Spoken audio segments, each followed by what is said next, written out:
Bonjour à toutes et à tous, bienvenue à nos côtés pour suivre l'actualité vue par les étudiantes et les étudiants de l'UNAMUR en communication journalisme génération 2022.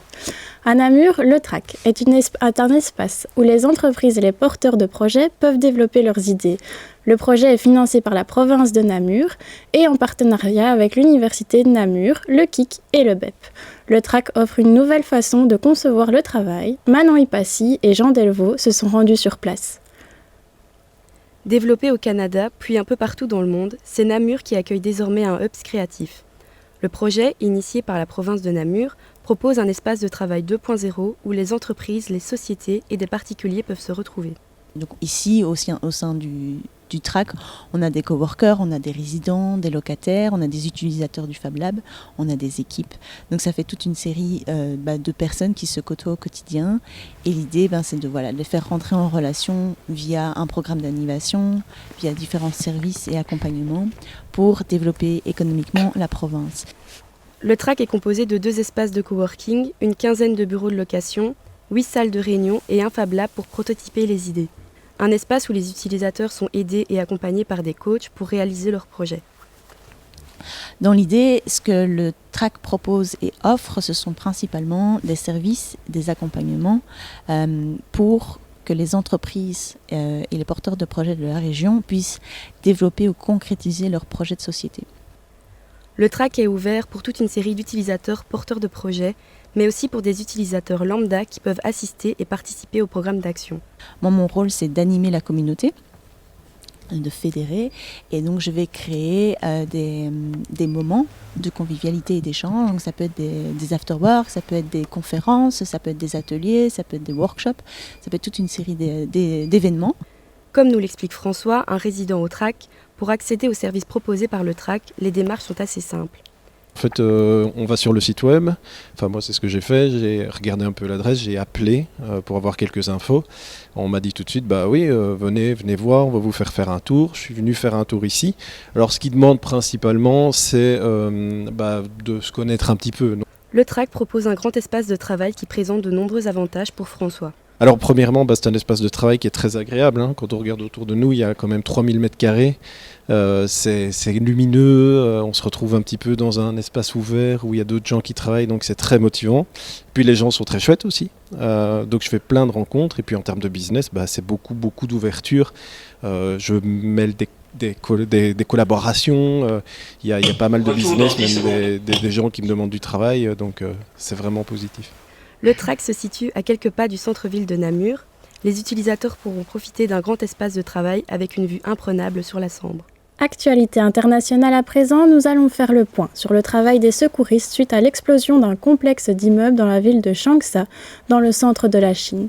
Pour une raison qui reste encore à déterminer, les bâtiments se sont effondrés, piégeant de nombreuses victimes. Les secouristes sont immédiatement intervenus sur place et ont heureusement pu sauver plusieurs personnes des décombres. On retrouve sur place Caroline Pleumers, notre envoyée spéciale. Oui, comme vous pouvez le voir, je me trouve juste devant le bâtiment qui s'est effondré vendredi après-midi. Ce complexe abritait un hôtel, des appartements et un cinéma. Plusieurs dizaines de personnes sont actuellement portées disparues. Hier, une jeune femme a pu être extraite de ces décombres. C'est la 6e personne survivante retrouvée depuis cette catastrophe. Juste derrière moi, les secouristes ne perdent pas espoir et font leur possible afin de retrouver les personnes toujours portées disparues. L'origine de ce drame reste inconnue. Une enquête a été ouverte et 9 personnes ont été interpellées, dont le propriétaire de l'immeuble et des inspecteurs de sécurité qui sont soupçonnés d'avoir falsifié les résultats d'une inspection de ce bâtiment. Affaire à suivre. Merci Caroline pour toutes ces précisions. On revient à Namur à présent pour évoquer un établissement qui fait la renommée de la capitale wallonne, la parfumerie Delforge. Le parfum est un accessoire bien connu de tous. À Namur, la parfumerie artisanale Guy Delforge est ouverte au public. Nous nous y sommes rendus afin de vous faire découvrir ce lieu d'exception. C'est un reportage de Jennifer Avalanche et Jean Delvaux. Petite entreprise namuroise fondée en 1986 au cœur de la célèbre et historique citadelle de Namur, la parfumerie Delforge a su se créer un nom dans le monde du parfum. Le succès de Guy Delforge fait que la maison est aussi célèbre aujourd'hui. A commencé Guy Delforge avec une médaille d'or obtenue pour un de nos parfums à Paris et à Londres. Et en fin de compte, ça a été l'étincelle du détonateur qui a fait que tout a explosé après. Il a fallu développer une gamme de 40 parfums différents. Et le second point très important, c'est le bâtiment dans lequel nous sommes, qui est donc à la citadelle de Namur. Et Guy Delforge a fait des pieds et des mains. C'est quelqu'un de très persévérant et de très pugnace, on va dire. Et à l'époque, l'armée belge a quitté la citadelle en 75 et Guy a vu cet endroit et le potentiel qu'il avait pour justement développer son activité de parfum. Les parfums sont créés et conservés durant un long moment dans les entrailles de la citadelle. Les parfums de la maison Delforge, c'est un savoir-faire namurois qui dispose d'un atout majeur pour rendre la fabrication de leurs parfums unique. Donc les caves les plus vieilles de la citadelle, 500 ans, Charles Quint, François Ier. Et les caves, c'est mon outil de travail. C'est-à-dire que grâce à ces caves-là, on élève le parfum comme on élève le vin. Ici, on fait du parfum de façon artisanale, comme on le faisait au début du siècle dernier à Grasse et partout ailleurs, à Paris. Donc c'est vraiment zéro chimie, c'est du travail artisanal et ça nous permet, donc ces caves, pour répondre directement à votre question, nous permettent de faire ce magnifique travail. On laisse, grâce aux caves, on donne du temps au temps.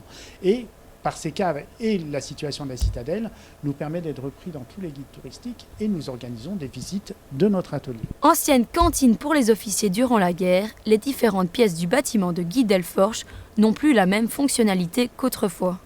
Alors vous rentrez d'abord chez nous, bien à la salle d'exposition, vous allez découvrir tous les produits terminés. Par contre, à l'étage, nous avons le laboratoire et puis on possède des galeries souterraines dans lesquelles nous avons une salle de composition, une salle de macération, également une salle de test olfactif, donc c'est un peu plus ludique. La maison Delforge est également bien ancrée dans son époque. Son tout nouveau site internet modernisé permet à Charles Kerenkoff de faire découvrir dans le monde entier le savoir-faire namurois. Après avoir été chamboulés par la pandémie et les confinements, les événements culturels commencent à reprendre leurs activités à un rythme normal. C'est le cas du théâtre Jardin Passion à Namur. À l'approche d'une nouvelle saison, qui, on l'espère, ne sera pas bouleversée par une énième montée des cas de Covid, de nombreux programmes et événements sont et seront prochainement à l'affiche. Rencontre avec Clément Fréture, Martin Watelet et Guillaume Wirtz. Le théâtre Jardin Passion, situé 39 rue Marie-Henriette à Namur, est assez atypique. Il a accepté de nous accueillir afin de nous apprendre un peu son fonctionnement et ses programmes. Dans l'ombre de théâtres d'envergure et de moyens financiers plus élevés, le Jardin Passion n'a rien à envier à ses homologues. On a différents styles de pièces, autant du comique que autre chose, des one-man shows, des seuls en scène, des spectacles avec beaucoup de comédiens. C'est une des priorités du théâtre, en fait, c'est de proposer de tout. L'idée est d'amener les spectateurs à oser découvrir des choses. Et donc on adore voir des spectateurs qui sont venus voir un seul en scène, de les revoir après dans une pièce avec beaucoup de comédiens, de ceux qui viennent voir un one-man show, viennent après revoir des pièces d'un autre style. Donc vraiment c'est ça l'objectif. Et donc on a une palette de genres de spectacles chez nous. Le Jardin Passion espère bien attirer un maximum de spectateurs grâce aux événements à venir dans les prochaines semaines. On aura au mois de mai la nouvelle création du théâtre Jardin Passion avec les comédiens du théâtre qui font un spectacle un peu de fête pour vivre un peu comme le théâtre en fait a une vingtaine d'années. Ils veulent un peu faire un spectacle pour commémorer un peu tout ce qui s'est passé pendant 20 ans. Donc c'est pour ça que c'est un peu une création surprise. Ça va parler de nous et un peu de tout le monde évidemment. Et puis voilà, ça c'est l'événement principal. Et puis on aura au mois de juin la foire aux impros. C'est toujours un spectacle phare puisqu'on commence la saison avec la foire aux impros et on termine avec la foire aux impros. Donc c'est un peu un événement aussi autant pour le public que pour nous. On organise un festival qui s'appelle le festival Coq en Stock. Et en fait, c'est un festival qu'on fait en partenariat avec le festival Cocard à Bruxelles et qui présente toutes des nouvelles créations. Donc ce sont des comédiens qui sont en train de créer leur spectacle et l'étape de travail ou les toutes premières dates sont jouées chez nous. La particularité, c'est que ce sont des jeunes comédiens, c'est souvent leur premier projet. Et donc tous les soirs, on voit un spectacle différent pendant une semaine. Et après le spectacle, il y a des concerts aussi ici dans le foyer. Donc voilà, ça normalement c'est en juin. Et on a un deuxième festival qui est le festival d'impro qu'on a plutôt au mois d'octobre. Et là, tous les soirs de la semaine, on a un concept d'improvisation différent. Donc parfois un seul en scène, parfois un groupe, parfois de l'impro lié avec la musique. Un programme alléchant et une ambiance conviviale, La troupe de Jardin Passion accueille son public à bras ouverts. L'édition pour des enfantine moments et colorée Rêvers, créée par Sandra Edinger, s'installe au Delta à Namur. Un art adapté aussi bien pour les enfants que pour les adultes. Roxane Lebrun et Zoé Istas sont allées à la rencontre de l'artiste. Revers est une exposition artistique du service général des lettres et du livre conçue par Sandra Edinger et Jonathan Onvote. L'artiste expose des morceaux de son livre aux 4 coins du Delta à Namur pour le plus grand plaisir des plus petits. L'exposition Revers a été faite à partir du livre Le Grand Débordement, pour lequel j'ai reçu un prix de la Fédération Wallonie-Bruxelles pour la première œuvre du livre jeunesse. Donc en fait l'exposition s'articule surtout sur le Grand Débordement et on parle un peu aussi de mon deuxième livre, La Cabane, qui est sorti aux éditions Pastel. L'exposition traite principalement de son best-seller, Le Grand Débordement, paru en 2019, pour laquelle elle a reçu un prix. Alors, le Grand Débordement parle d'une catastrophe, des inondations, et surtout d'une petite fille qui est séparée de son doudou en raison de cette pluie diluvienne. Et donc, le principe du livre, c'est qu'il est fait en tête bêche. Il se tourne des deux côtés, parce que ça permet de raconter et l'histoire de Lily. Donc, les personnages sont séparés. Et donc, on peut raconter l'histoire de Lily d'un côté, qui est séparée de son doudou et qui est vraiment malheureuse. Et de l'autre côté, on peut raconter l'histoire, ce qui arrive à Nounou. Et alors, le principe du livre, c'est que le texte est le même des deux côtés, mais les images ne sont pas les mêmes. Comme ça permet d'exprimer que même si les personnages sont distants et séparés donc en lieu et la temporalité en fait est la même pour chacun des personnages.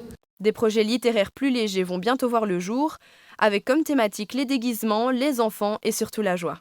Là pour l'instant je suis en train de finir un album donc toujours avec les éditions Pastel.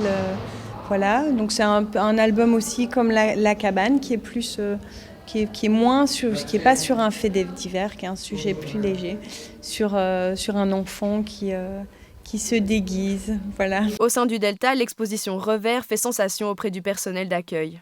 Je la trouve super bien et je la trouve très adaptée pour les enfants et ça habille notre lieu, le Delta ici à Namur. Les dessins très colorés et enfantins exposés au Delta charment petits et grands. Alors c'est très bleu, mais je les trouve très représentatifs, ils sont assez clairs et je pense que les enfants peuvent carrément s'identifier à la petite fille qui a perdu son doudou. Je la trouve très adaptée et puis ça amène aussi un public différent qu'on n'avait pas forcément avant.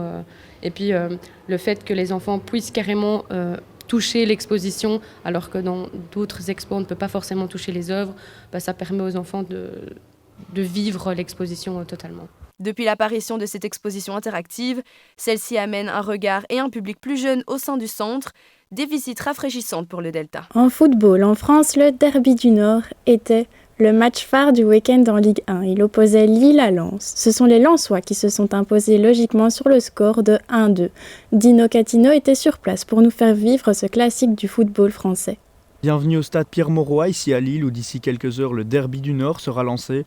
En quête d'Europe, les deux clubs nordistes auront à cœur de remporter le 3e derby de cette saison. Les supporters des Dogs étaient confiants avant la rencontre et la victoire était le principal objectif afin de se relancer après 2 partages consécutifs. C'est vrai que cette saison n'a pas été la plus grande, on n'a pas été très bon, mais justement ce soir c'est un derby, donc c'est le moment un peu de remettre les pendules à l'heure, je pense. Et sur un match de foot c'est 90 minutes, là les gars ils vont être surmotivés, c'est un match quand même qui est très important pour l'Europe, pour les deux équipes, donc le match nul il arrangera personne, donc ce soir il faut gagner et c'est le plus important et je pense que les joueurs sont capables et c'est le genre de match on l'a vu avec Chelsea où pendant 45 minutes on était surmotivés et je pense que ça peut le faire. Les supporters espèrent cependant une place européenne comme par exemple la 5e position, synonyme de qualification pour la conférence. Je pense qu'on ne peut pas espérer mieux que la 5e place, on a été trop inconstant et il y a des équipes qui ont beaucoup mieux joué au foot que nous. Je pense que le calendrier surchargé a fait aussi que ça a été compliqué, on a eu du mal à se lancer, il est un peu je pense trop tard, mais il reste 7 journées donc on a encore le temps, je me dis une 5e place encore possible, il suffit de chaque match de faire comme si c'était une finale et ça peut le faire. La première saison n'était pas une réussite totale pour Jocelyn Gourvenec sur le banc des Dogs, mais les supporters nourrissent de grands espoirs pour la saison prochaine. Compliqué, après je pense qu'on l'a beaucoup critiqué parce que il vient de Guingamp, le palmarès parle pas en sa faveur. joueurs, mais on va dire qu'avec les joueurs qu'il avait, il aurait pu peut-être mieux faire. Après, c'était compliqué de faire mieux, j'ai envie de dire, compliqué de faire ce que Galtier a fait, mais je pense qu'on va être lucide. Il a amené l'équipe en 8e de finale, ce qui est quand même une belle prestation.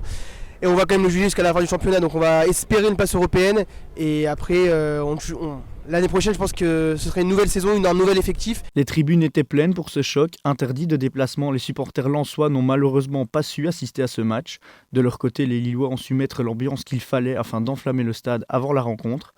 Une ambiance des grands soirs donc, qui rappelle un peu le contexte d'avant-match face à Chelsea. Au final, c'est le Racing Club de Lens qui l'emporte sur le score de 1-2 au terme d'un match où les Lillois n'auront pas vraiment existé. Lens réussit donc l'exploit de remporter 3 derbys en une saison. Après le coup de sifflet final, quelques ultras du COP lillois ont tenté de forcer le passage afin de se rendre sur le terrain pour manifester leur agacement quant à la prestation de leurs joueurs. Le match aura donc tenu toutes ses promesses, l'ambiance était bel et bien au rendez-vous et le sprint final pour la course à l'Europe s'annoncera passionnant. C'est la fin de ce journal. Au nom de toute l'équipe qui l'a préparé, merci pour votre attention. Excellente soirée.